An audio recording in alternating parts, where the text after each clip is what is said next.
আসসালামু আলাইকুম, শুভ বিকাল। আজকে আমরা আমাদের অফিশিয়াল দ্বিতীয় লেকচারে যাব। এখানে আমরা introduction to production planning and control এটা শুরু করব। প্রথম লেকচারে আপনারা কোর্স আউটলাইন সম্পর্কে জানছেন। মিস্টার সোহেল, এটা একটু রিডিং করুন। প্রোডাকশন প্ল্যানিং এন্ড কন্ট্রোল এটা কি? খায় না মাথায় দেয়? Production planning and control is a process used in a manufacturing to oversee the efficient utilization of resources, including people, materials, and equipment to achieve production goal. It involves a series of activities that ensure production runs smoothly and efficiently, meeting customer demand while minimizing cost and maintains quality standards. The key component of production planning and control includes তাইলে আমাদের এই production planning and কন্ট্রোলটা কি? এটা হচ্ছে man, machine, materials এর proper ইউটিলাইজেশনের মাধ্যমে আমার হচ্ছে প্রপার ইউটিলাইজেশনের মাধ্যমে আমার যে প্রোডাকশন গোল, প্রোডাকশনের যে লক্ষ্যটা ওটা যাতে আমরা মিট করতে পারি, এটাই যে একদম অপটিমাম রিসোর্স ইউটিলাইজেশন।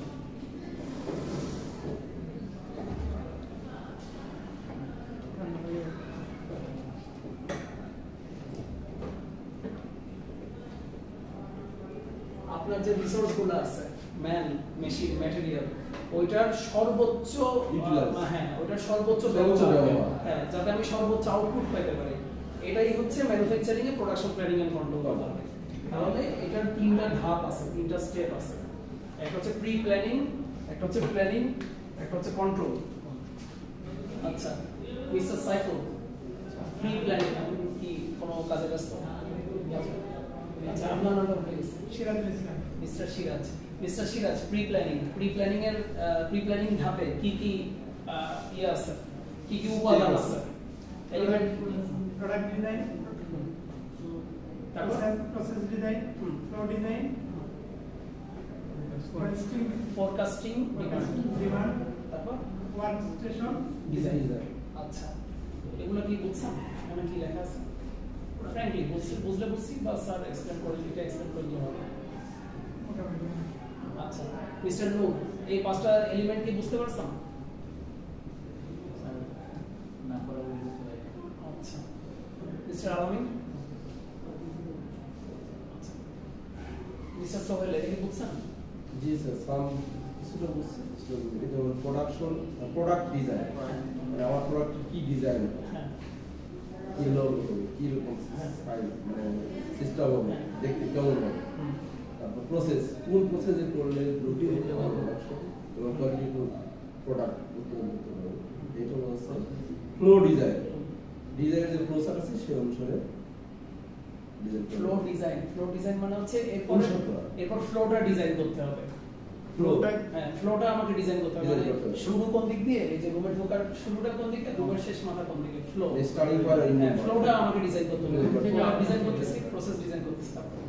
তারপর ফরকাস্টিং, ডিমান্ড, এটা বুঝুন। আচ্ছা তারপর ওয়ার্ক স্টেশন ডিজাইন, কর্ম পরিবেশের যে ওই ডিজাইনটা মানে কেমন হবে কিনা মডেলের জন্য। আচ্ছা ঠিক আছে, সবগুলোই ঠিক আছে। আমি আবার একটু ওভারভিউ দিয়ে দিচ্ছি। ধরেন এখানে মার্চেন্ডাইজিং ব্যাকগ্রাউন্ডে কেউ আছেন মার্চেন্ডাইজার হিসেবে? আচ্ছা ঠিক আছে। যেমন ধরেন ওভেনের এক্সাম্পল না দিই, নিটের এক্সাম্পল দিই। 4-5 বছর বয়স বাচ্চাদের কিডস সাইজের কাপড় কিন্তু বয়স হিসাবে হয় 4 to 5 years, 3 to 4 years. Polo shirt, basic polo shirt, ঠিক আছে, 3000 পিস রেড, এটার অর্ডার আসছে। এবার এই অর্ডারটা, এই যে প্রোডাক্ট ডিজাইনটা হচ্ছে যারা অর্ডার দিচ্ছে তারা জানে তার প্রোডাক্টটা কেমন হবে। যেমন হ্যাঁ মিস্টার সাইফুল এখানে টি শার্ট পরে আছে। এই টি শার্টটা হচ্ছে বলেন তো এটা কি প্রিন্ট?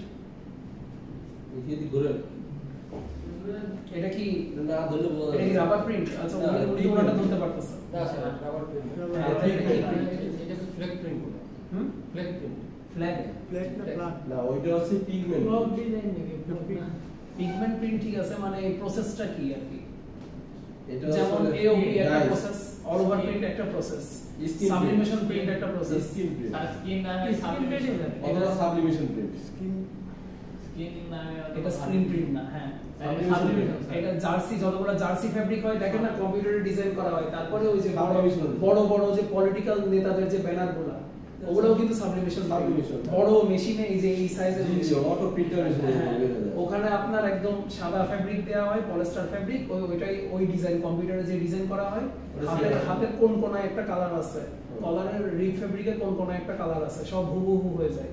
এবং এখানে যদি 10 পিস আমরা বানাই 10 পিসও হুবহু সেম জিনিস হবে, একটাও ডিফারেন্ট হবে না। আচ্ছা, তো এই প্রোডাক্ট ডিজাইনটা আমরা দেখলাম যে এটা হচ্ছে ওই প্রোডাক্টের ডিজাইন, ওই টি-শার্টের। তারপরে এই প্রোডাক্টটা কিভাবে বানাবো এটা, হ্যাঁ তো এইটা ফ্যাব্রিক তো সাবলিমেশন প্রিন্ট হয়ে আসতেছে, ওটা সাবলিমেশন প্রিন্ট ওটা।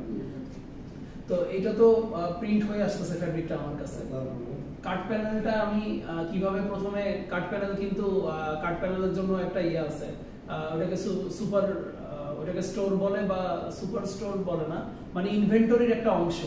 ইনভেন্টরি আপনার যে ইনভেন্টরি, হ্যাঁ রেডিমেড গার্মেন্টস ইন্ডাস্ট্রিতে যে ইনভেন্টরি সেকশনটা, ইনভেন্টরিরও কিন্তু ধাপ ধাপ আছে। কিছু ইনভেন্টরি হচ্ছে র ফ্যাব্রিক আসবে, র ফ্যাব্রিক ইনভেন্টরি হবে, দেন হচ্ছে কাটিং এর ইনভেন্টরি হবে, এরপরে সুইং এর ইনভেন্টরি এভাবে। হ্যাঁ কিন্তু এই যে এই জার্সিটার ক্ষেত্রে ইনভেন্টরি কেমনে হয় বলেন? এই জার্সি তো থান কাপড় আসতেছে না, এই জার্সি আসলে হচ্ছে এরকম এত বড় রোল কাপড় আসবে, কত পিস 100 পিস বা 200 পিস এরকম আসার পরে কাটিং হবে, slip, back part, front part. হ্যাঁ তো কাটিং হইলো, নেক পাইপ শেষ, এই পার্টে। হ্যাঁ কাটিং হইলো, এবার সামনে যে ডিজাইন, যে পার্টে যে ডিজাইন, সেই ডিজাইনের সাবলিমেশনের প্রিন্ট করা হবে। আপনি বলছেন কাটিং হইলো, হ্যাঁ কাটিং হওয়ার পর কি ওই স্লিপটা আমি আলাদা করে মেশিনে দিয়ে সাবলিমেশন করব? না সাবলিমেশন তো হয়েই আসছে স্যার, মানে সাবলিমেশন প্রিন্ট হয়, মানে ওই স্লিপগুলা মানে স্লিপ আলাদা সাবলিমেশন আলাদা শুধু করে খালি শুধু বডি আলাদা হবে, বুঝছেন? সাবলিমেশন কেমন হবে? স্লিপ মনে করে আমার 30,000 পিস না, 30,000 আমার 60,000 স্লিপ লাগে, 60,000 স্লিপ আগে প্রিন্ট হবে। না অথবা যে ব্যাক পার্ট প্রিন্ট হবে, অথবা আবার এরকম করা যায় যে এই পাশে স্লিপ, এই পাশে ব্যাক পার্ট, এই পাশে ফ্রন্ট পার্ট একসাথে প্রিন্ট হবে। তখন এই ফেব্রিকটা নিয়ে যা টেবিলে পয়েন্টে পার্ট বাই পার্ট কাটবে, দেন নূর এটা বলতেছে, দেন মেশিনে যাবে। তো যখন জিনিসটা কাটা হচ্ছে স্যার, এই যে একটা চলে স্যার, মানে ঠিক এরকম টেমপ্লেট করে আর কি প্রিন্ট দেওয়া হয় এটা, মানে স্যার এটা ওই পুরো ওই গ্রেড মধ্যে একদম অল ওভারের মধ্যে আসতে থাকে পরে এটা শুধু মাত্র খালি কাটিং করে, তাকে পার্টগুলো একসাথে প্রিন্ট হয় প্রত্যেকটা সাইডে। তো এগুলো কিভাবে কাটিং করে? সিজারিং করে। এই সিজারিং অনেক কেটে বসানো সম্ভব? হ্যাঁ, এই গেঞ্জির দাম কত? কোন গেঞ্জির দাম কত? মানে এই গেঞ্জির দাম কত? আপনি সিজারিং মানে ম্যানুয়াল রাউন্ডিং ইয়া মেশিন আছে না, শুধু তো ম্যানুয়াল বলতে না স্যার, ওই লে করবে তো করে লে দিবে, আগে লে 100 পিসের লে দিবে একদম। স্যার লে দিবে শুধু তো ম্যানুয়াল সিজারিং বলছেন আপনি, ওই জন্য আমি ওটা ধরো ম্যানুয়াল কাটিং করতে হচ্ছে, ম্যানুয়াল কাটিং তো মানে এখানে চলে কাটিং মেশিন আছে, মেশিনে যায়। আমি কোন জায়গায় ধরছি ওটা বোঝেন নাই, আমি বলতেছি কাটিং সব হইছে তো, কাটিং সব হইছে, হওয়ার পরে এগুলো আবার বান্ডেল করে, বান্ডেলিং করে মার্কিং থাকবে, বান্ডেল করে side right side marking, bundle করে ইনভেন্টরি একটা নির্দিষ্ট সেকশনে রাখা হয়। যদি আপনার এই যে এখানে 5টা লাইন এখন বিজি আছে বা ইমার্জেন্সি অর্ডার চলতেছে, এখন তো আর সুইং সেকশনে পাঠানো সম্ভব না, তো ওইটা হচ্ছে ইনভেন্টরিতে স্টোর, ইনভেন্টরি একটা অংশ আছে স্টোর করে রাখা, তাকে মানে আমার ইন্ডাস্ট্রিতে আমি দেখছি ওটাকে স্টোর বলে, বা মানে সুপার শপ বা সুপার স্টোরের মিন করে। এটা তো কোয়ালিটির ব্যাপার। ওই জায়গায় কি থাকে? ওই জায়গায় হচ্ছে ইন প্রসেস ডব্লিউআইপি, হ্যাঁ ডব্লিউআইপি, এটা শুনছেন? আমি একটু বলি স্যার, এইটা এগুলো স্যার কাটার পর শর্টিং করে বার্ডেনিং করে রেখে দেওয়া আছে স্টোরে, তারপর স্টোর থেকে আপনার সুইং ওইটাই বলতেছি যে যেগুলোকে ডব্লিউআইপি বলে, ডব্লিউআইপি ম্যাটেরিয়াল মানে ওয়ার্ক ইন প্রসেস ম্যাটেরিয়াল, যেটা হচ্ছে সরাসরি ইয়ে না, আপনার থান কাপড় না। 12 বছরের অভিজ্ঞতা স্যার, এগুলো কখনোই স্টোরে যাবে না।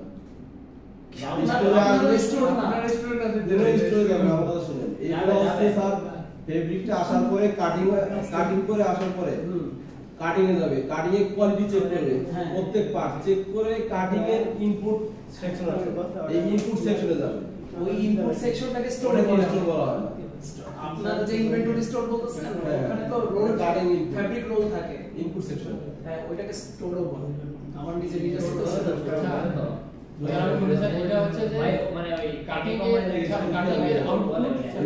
আউটপুট ফিল্ম হচ্ছে ইনপুট, ঠিক আছে না স্যার? এটা হচ্ছে কাটিং করে ওটা বার্নিং সর্টিং করে বার্নিং করে রেখে দেয়, সেটাই তো স্টোর।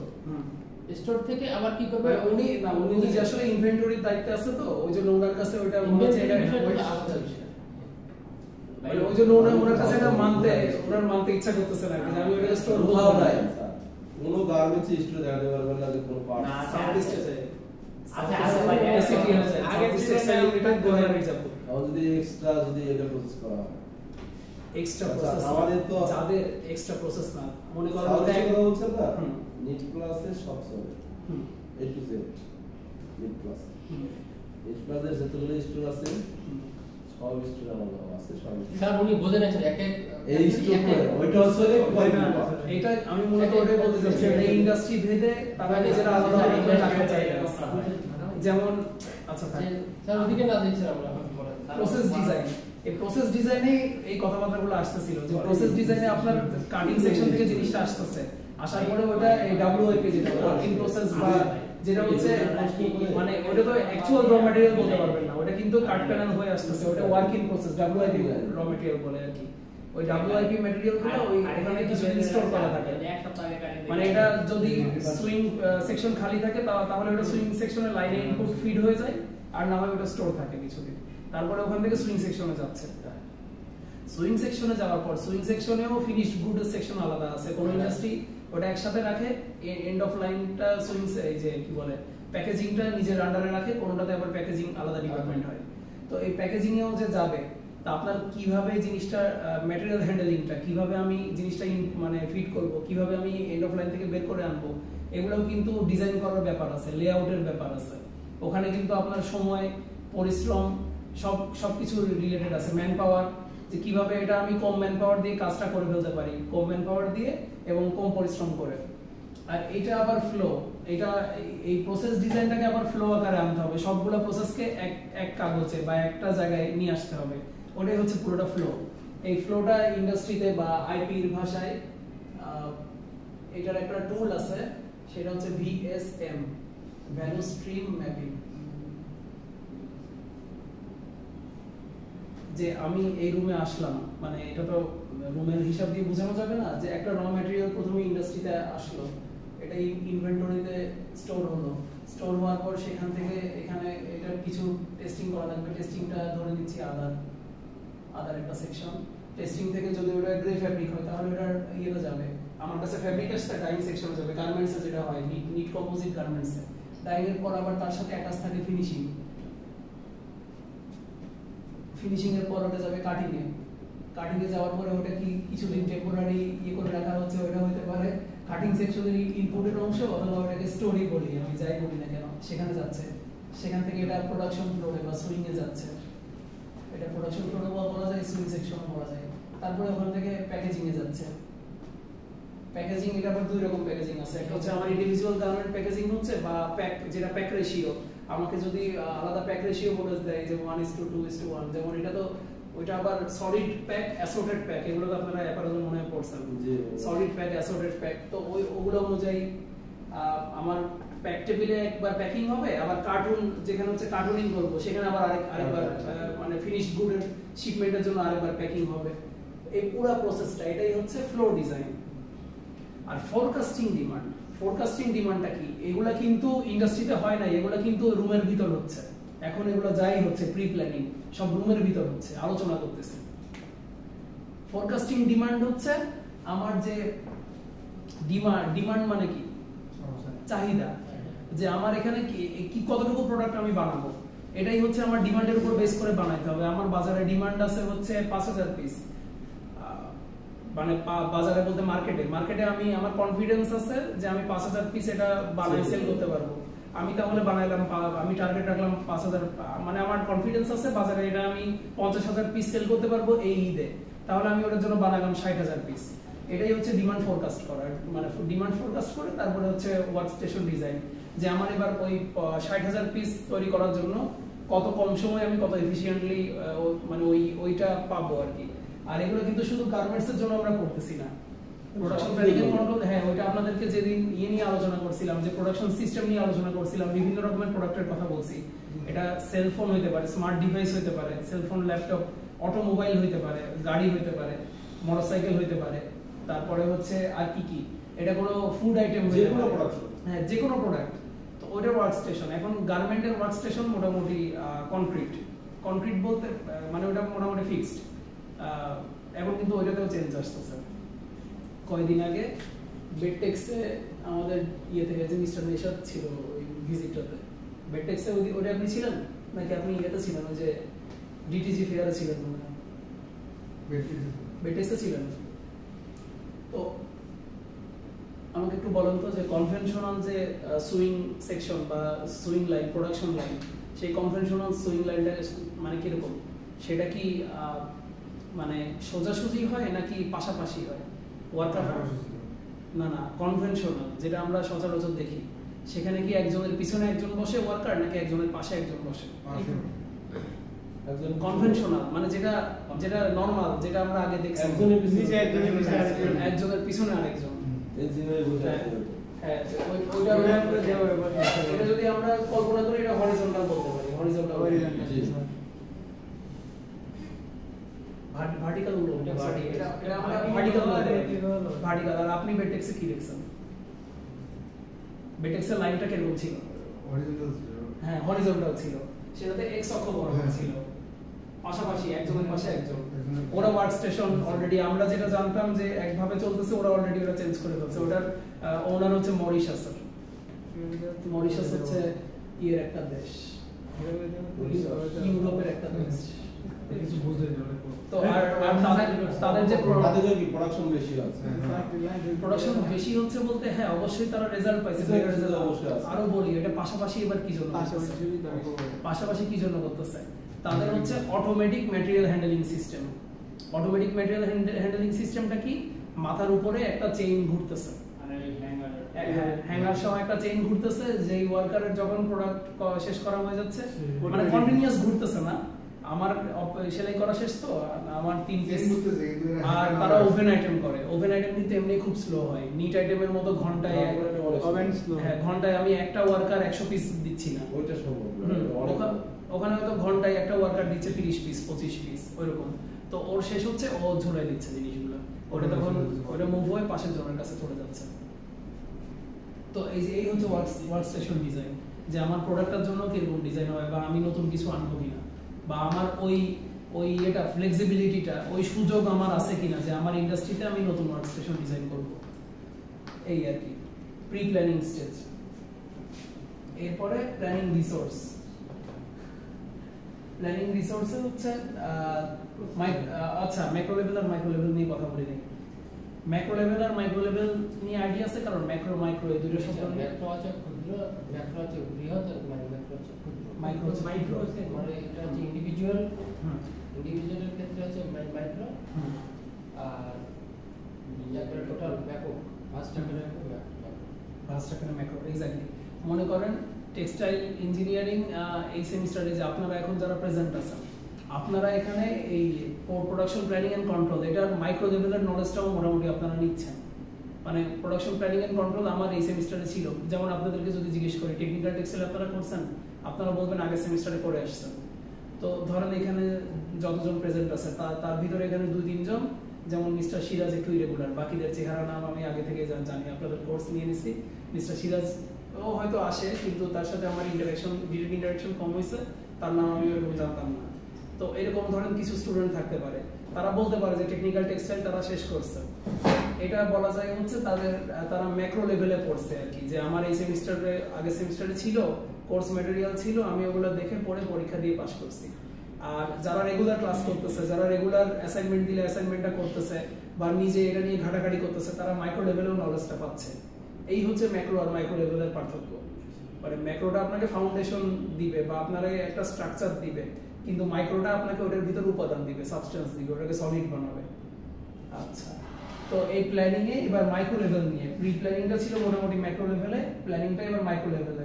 মাইক্রো লেভেলে আমি কি করতেছি, এই যে routing, scheduling, estimating. Routing, scheduling, estimating এটা ছাড়া আরেকটা হচ্ছে প্ল্যানিং রিসোর্স। আমার যে রিসোর্স সেই 4P দিয়ে প্রকাশ করা হয়। এই মাইক্রো লেভেলে এই এলিমেন্টগুলো নিয়ে কাজ করে। মাইক্রো লেভেলের এলিমেন্ট এগুলো যে আপনার রিসোর্সের পর প্ল্যানিং, শিডিউলিং আর এস্টিমেটিং। 4Pটা একটু পরে ডিসকাস করতেছি। তারপরে আসতেছে কন্ট্রোল সেকশন। কন্ট্রোল সেকশনটা হচ্ছে ওটা কিন্তু ওই ম্যাক্রো আর মাইক্রো বলতে ওটাই বুঝাইছে যে ওটাও কিন্তু প্ল্যানিংই বলা যায়, প্রি প্ল্যানিং বলতেছি যেটাকে। মানে প্ল্যানিং এরই একটা হচ্ছে মাইক্রো লেভেল, একটা হচ্ছে ম্যাক্রো লেভেল, দুই রকম। তো ওটাকে ওই জন্য প্রি প্ল্যানিং বলে আইডেন্টিফাই করে দেওয়া হয়েছে। ওটা হচ্ছে ম্যাক্রো বলতে পারেন আর কি, প্ল্যানিং এর ম্যাক্রো ধাপ, আর পরেরটা হচ্ছে মাইক্রো। এখানে আপনি কাজগুলো যখন এক্সপ্লেইন করব তখন বুঝবেন। শিডিউলিংটা কি? শিডিউলিং হচ্ছে ওই যে আমরা আমাদের গার্মেন্টসে প্ল্যানিং বলতে যেটা বুঝি আর কি, যে আমার অর্ডার আসছে যেটা করা হয় যে আগামী ক্যালেন্ডারে 31 বলতেছি, এটা 31 মে থেকে 10 জনের ভিতর কোন প্রোডাক্ট ঢুকে শেষ হয়ে যেতে হবে। তারপরে 11 জুন থেকে ইয়ে পর্যন্ত 20 জুন পর্যন্ত কোন প্রোডাক্ট ঢুকবে চলবে, মানে এগুলো তো সব প্ল্যানিং থাকে। প্ল্যানিংটা 100% হয়তো ফলো আপ করা যায় না, একদিন দুদিন 19-20 হয়, তো ওইটাই হচ্ছে শিডিউলিং। আর এস্টিমেটিংটা হচ্ছে যে আমি এস্টিমেট করা। এগুলো কিন্তু সবই এখনো ইয়েতে নামে নাই, এখনো কিন্তু মানে ওই তারা রুমের ভিতরেই আছে। হ্যাঁ, তারা ফিল্ডে নামে নাই, প্রোডাকশনে যায় নাই। এস্টিমেটিংটা হচ্ছে যে এস্টিমেটিংটা ওই শিডিউলিংটা কতটুকু এক্সিকিউট করতে পারবো, ওই এস্টিমেটিং ওটারই অংশ। আর রাউটিং হচ্ছে আমি যখন রিসোর্সগুলোকে প্ল্যান করতেছি, এই রিসোর্সগুলো প্ল্যান করার পর সেই রিসোর্সগুলোকে আমি কিভাবে মানে মাঠে নামাবো, রিসোর্সগুলো নিয়ে আমি কিভাবে মাঠে নামবো আর কি, সেটাই হচ্ছে প্রসেস প্ল্যানিং বা রাউটিং। ওটা আচ্ছা, ওটাতে যাচ্ছি সামনে। কন্ট্রোলের এলিমেন্ট কি কি, কন্ট্রোলের উপাদান কি কি, আমরা এই স্টেজে কি কি কন্ট্রোল করব। ডিসপ্যাচিং, ইন্সপেক্টিং, এক্সপিডিটিং, ইভালুয়েশন। ডিসপ্যাচিং মানে হচ্ছে যে আমি কখন ডিসপ্যাচ করছি, ডিসপ্যাচ মানে কিন্তু শেষ পর্যায়ে, প্রোডাক্টটার শেষ পর্যায়ে এসে আমার ডিসপ্যাচিংটা কেমন হবে, মানে এন্ড অফ লাইন আর কি। এন্ড অফ লাইন থেকে এরপর আমি কিভাবে নিব, প্রোডাক্ট তো আপনি ডেভেলপ করলেন, ডেভেলপ করার পর ওটা তো আর ওয়ার্ক স্টেশনে থাকবে না। স্যার ডিসপ্যাচিং হলো এক্স ফ্যাক্টরি, যেটা আমরা প্রোডাক্ট করার পর প্রোডাক্টটা এক্স ফ্যাক্টরি করব। এবার এক্স ফ্যাক্টরিরও পিছনে আছি আমরা এখন, আমরা এক্স ফ্যাক্টরি পর্যন্ত এখনো যাই নাই। মানে আমি বলতেছি কি আপনার যে গার্মেন্টটাই সেলাই যখন শেষ হলো, যেমন আমি যে লাইনের দায়িত্বে ছিলাম বডি স্যুটের, সেই লাইনের সবচেয়ে লাস্ট অপারেশন হচ্ছে আয়রনিং। সবচেয়ে লাস্ট ফুল বডি প্রেসিং বলে ওটা। ফুল বডি প্রেসিং এর পর ওইটাই হচ্ছে ওখান থেকে ডিসপ্যাচ করব কিভাবে, ওটা তো আয়রনের পর।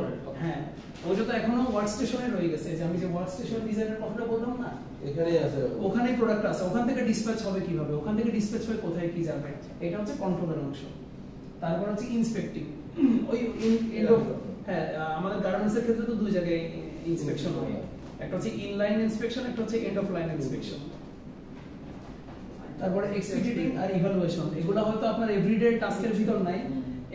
এক্সপিডিশন, এমনি এক্সপিডিশন শব্দের অর্থ হচ্ছে অ্যাডভেঞ্চার করা, যে অনুসন্ধান করা, ভ্রমণ করা, অ্যাডভেঞ্চার। এক্সপিডিশন মানে হচ্ছে আমি যে ওভারঅল যে প্রসেসটা নিয়ে কাজ করতেছি, এইটার কোনো ল্যাকিংস আছে কিনা, এটাকে ওভারঅল একটা অডিট করার মতো এক্সপিডিটিং। আর ইভালুয়েশন হচ্ছে ওই যে আমি অডিট করলাম, অডিট করার পর আমি একটা মানে একটা রেজাল্ট পাবো না, ওইটাই হচ্ছে ইভালুয়েশন আর কি, এক্সপিডিটিং আর ইভালুয়েশন। যে একটা হচ্ছে আমি পরীক্ষা করলাম, পরীক্ষা করার পর আমি কি ফলাফল পাইলাম। আচ্ছা, সময় শেষ। একটা প্রজেক্ট করে অনেক পড়াই এক্সপেরিমেন্টিং আরেকবার বলা জিনিসটা আসলে খুব ইম্পর্টেন্ট। এক্সপেরিমেন্টিং আবার বলতেন স্যার। এক্সপিডিটিংটা হচ্ছে আমার যে প্রসেসটা নিয়ে আমি কাজ করতেছি, প্রোডাকশন প্ল্যানিং এন্ড কন্ট্রোল, যেটা আমি প্রি প্ল্যানিং করলাম, একটা মানে হোল প্রসেসকে আমি ইয়ে করলাম না, সেটা আমি প্ল্যান করলাম, প্ল্যানিংটা ম্যাক্রো লেভেলে করলাম, মাইক্রো লেভেলে করলাম, তারপরে আমি তো এক্সিকিউট করতেছি বা আমি এক্সিকিউট করব, এটা হচ্ছে পরের ধাপ, কন্ট্রোলের ধাপে গিয়ে আমার টি শার্ট ওখান থেকে বা পোলো শার্ট ওখান থেকে সেলাই হয়ে বের হয়ে আসবে। বের হয়ে আসার পর আমার হোল প্রসেসটাতে কোথাও ফ্ল আছে কিনা, গ্যাপ আছে কিনা, আমি অডিট করা বলে না, হোল প্রসেসটাকে অডিট করা, এটাই হচ্ছে এক্সপিডিটিং, যে এই প্রসেসে কোথাও ফ্ল আছে কিনা। যেমন হচ্ছে আপনাদের আগের সেমিস্টারে যখন আমি করতাম, ক্লাস নিচ্ছিলাম, আমি করতাম কি প্রত্যেকদিন আপনাদের অ্যাটেন্ডেন্স যেটা আমাকে দিতেন, আমি একটা গুগল শিটের ফাইলে ওইটা ইনপুট দিয়ে রাখতাম। কি জন্য ইনপুট দিয়ে রাখতাম, যে মানে ওইটা হচ্ছে অনেকের থাকে, অনেকে হচ্ছে রেগুলার ব্যাচের স্টুডেন্ট থাকে কিন্তু ডিপ্লোমাতে ক্লাস করে, আপনাদের সাথে মানে প্রবলেম নেই, 12 ব্যাচে কিছু আছে, আপনাদেরও আছে, আপনাদের যেমন মিস্টার নেশাদ, মিস্টার সাইফুল, ওনাদের জন্য আলাদা একটা পোর্টালের সেকশন আছে, আমাকে আলাদা করে ইনপুট দিতে হয়। তো আমি জমাইতে অনেক জমে গেছিল অ্যাটেন্ডেন্স। তারপর একদিন যখন একসাথে দিতে বসছি, 2 দিন আমি রাতে না ঘুমাই সব অ্যাটেন্ডেন্স ইনপুট দিয়ে রাখছি, তাহলে এটা আমার প্রসেস ফ্লো, আমি অতিরিক্ত খাটতেছি, যে কাজটা আমি একবার করে ফেলছি, আইডি গুলো আমি একবার কিন্তু শিটে বসাইছি, আমি কিন্তু আবার বসাচ্ছি কিন্তু ডিফারেন্ট জায়গায়, তো এটা কিন্তু নতুন ভ্যালু অ্যাড করতেছে না, ওটা পুরাতন কাজই, মানে ওখানে এটা ওয়েস্টেজ, এটা প্রসেস লস। তো এটা হচ্ছে তাহলে আমার সিস্টেমের ফ্ল, যে আপনাদের 2-3 জনকে একটু এক্সট্রা প্রেজেন্ট দেখাইতে গিয়ে আমি অ্যাটেন্ডেন্স দিলাম না, তারা অনেকে আছে মিড টার্মের আগেও রেজিস্ট্রেশন করে না, তো কিন্তু সে রেগুলার স্টুডেন্ট এবং সে ক্লাসে খুব রেসপন্সিভ, আমার নিজের ভালো লাগে, আমি নিজে তাকে করতে চাই, তাকে নিজে সেভ করতে চাই, কোনো জায়গায় যদি সেভ করতে পারি, এটাই আর কি। কিন্তু দিন শেষে আমি আমার নিজের উপর জুলুম করে ফেলতেছি, আমার কষ্টটা বাড়াই ফেলতেছি। এইটার জন্য এক্সপিডিটিং লাগে, এটার জন্য অডিটিংটা লাগে, যে আমার প্রসেসটা স্মুথ রান করার জন্য আমার কোন জায়গায় ফ্লো আছে ওটা বের করা। আর তারপরে হচ্ছে কি ছিল ইভালুয়েশন হচ্ছে যে আমি রেজাল্ট কি পাইলাম। আচ্ছা এটা তাই ক্লোজ করে